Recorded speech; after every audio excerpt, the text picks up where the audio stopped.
Time to get back to the Aussie signal tracer project coming up.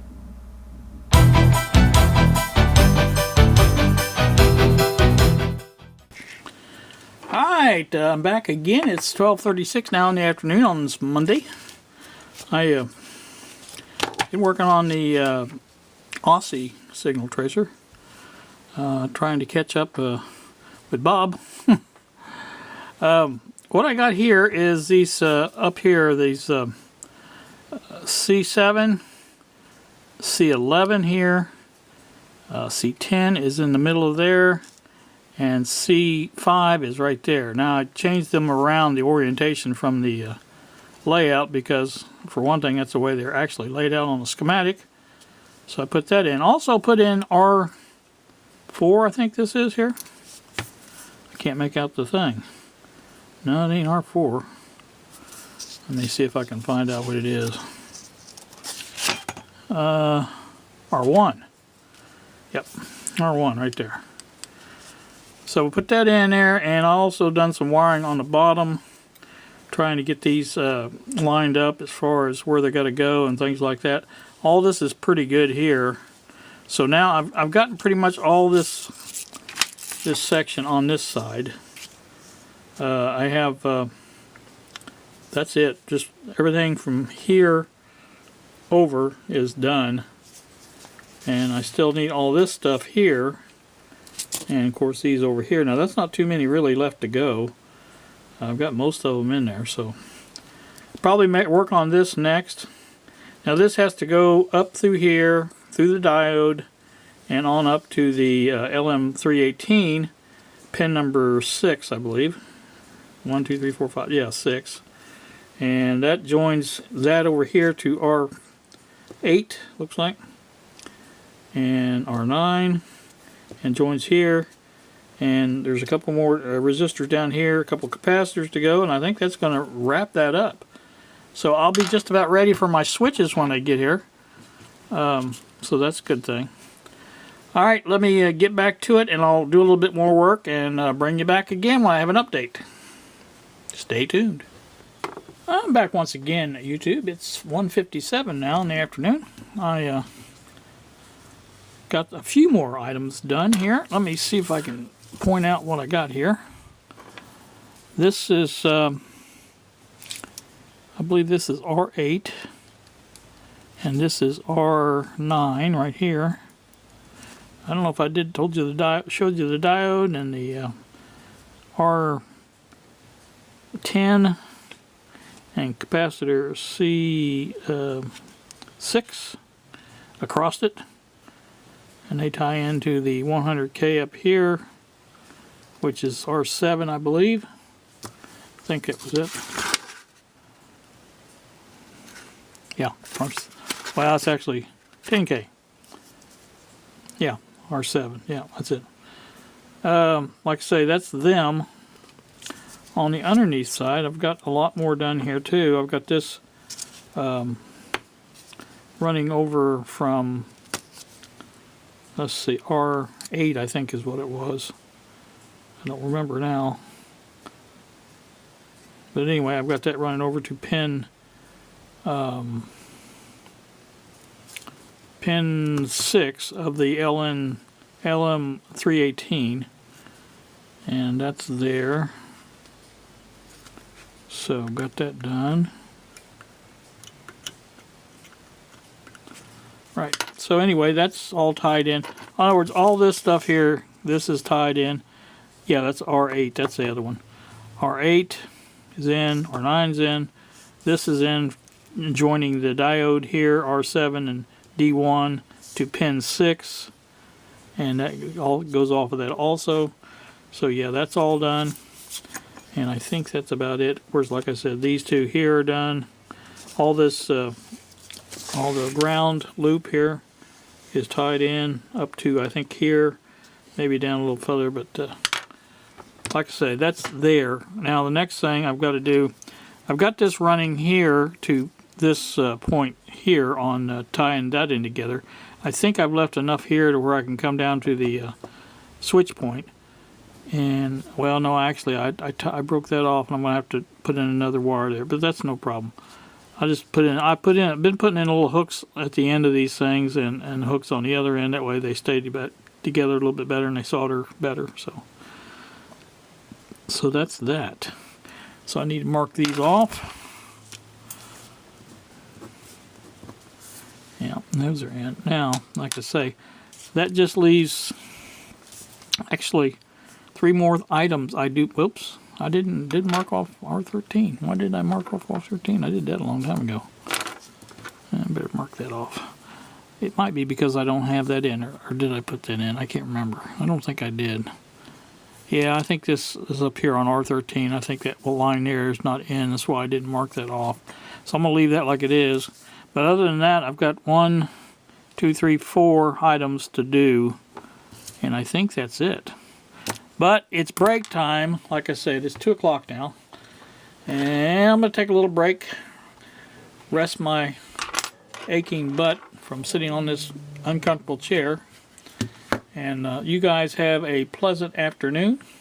I think I'll probably be back with another update before I close this out. So we'll see. I'm back once again at YouTube. It's 4:25 now in the afternoon. I had my little break. And I enjoyed it. What I got going here now is basically all of the parts. I keep knocking this thing over. Doesn't really matter, but still. I like to sit up there like it's supposed to be. All the parts are in. This is C9 here. I was just playing around with. I think I mentioned that one already, R8. This is C8. It's in. This is R11 and R12 are in.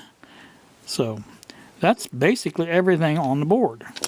Now, there are some jumpers that's going to have to be added to this. I don't have all the lines running.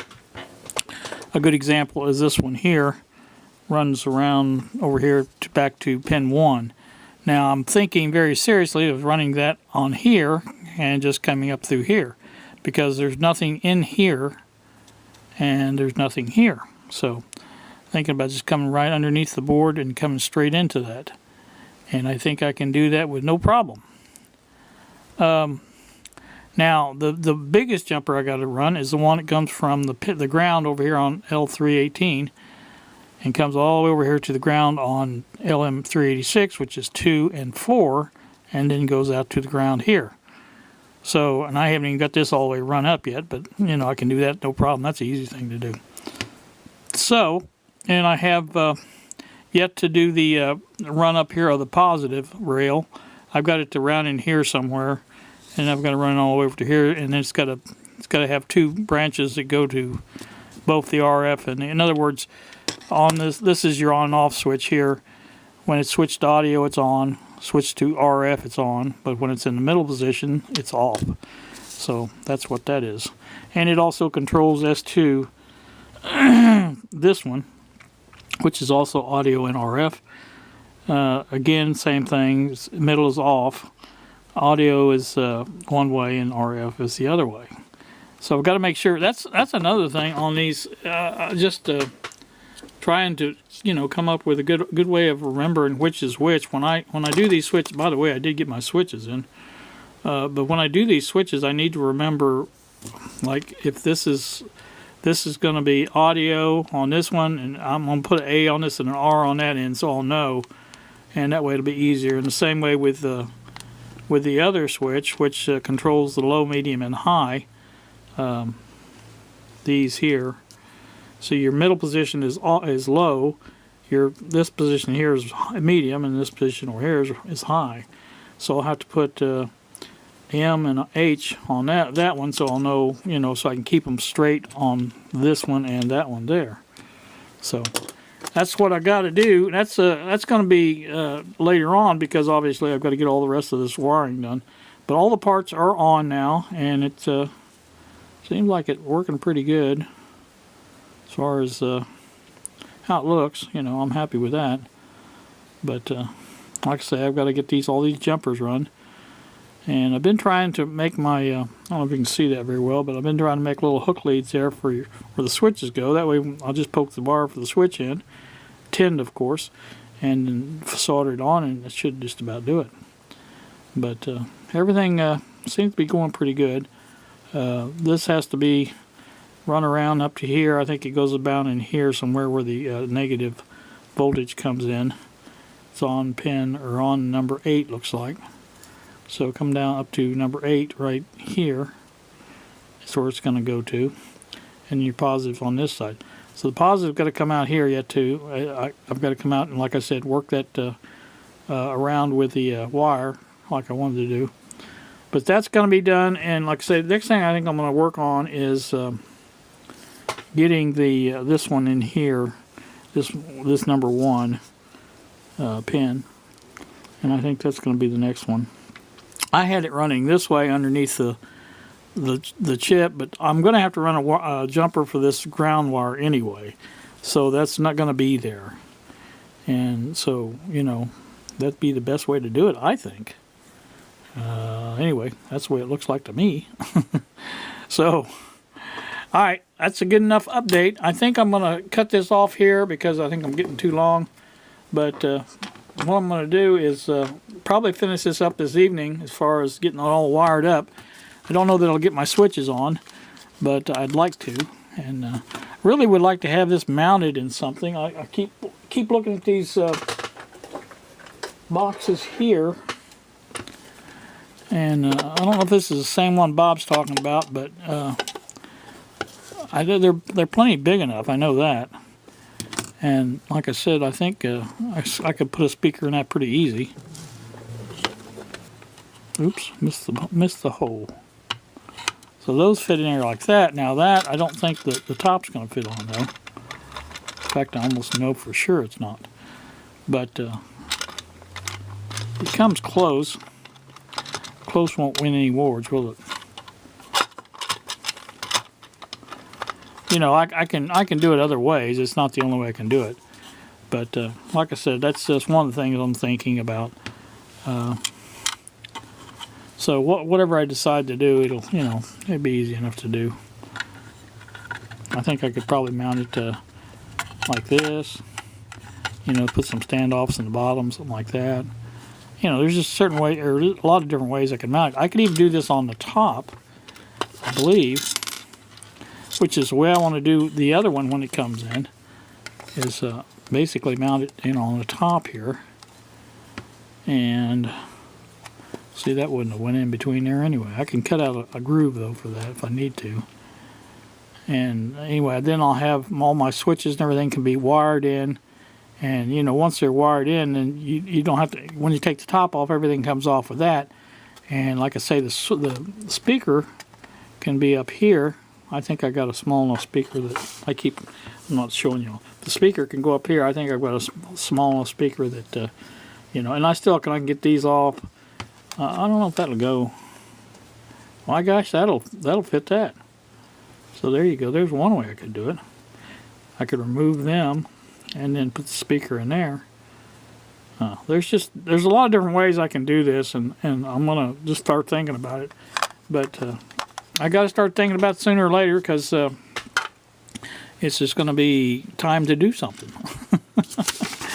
I'm going to test it first. That's one of the problems with running the switch wires, is the fact that I'll be constantly moving it, and that stuff. So I have to make sure that they're in there good and solid, and on the switch good and solid, and then I can test it. So, all right, like I say, that's going to do it for this time. You guys have a pleasant evening. Very soon I'm going to reheat up some food that my daughter sent from their Easter dinner yesterday. I didn't get to attend that, obviously. And she did send me a plate this morning with Randy. So I've got that in the refrigerator, and I'll heat that up, and that'll be my supper. And it'll be a good supper. You guys have a great day. Thanks for watching, and we will see you.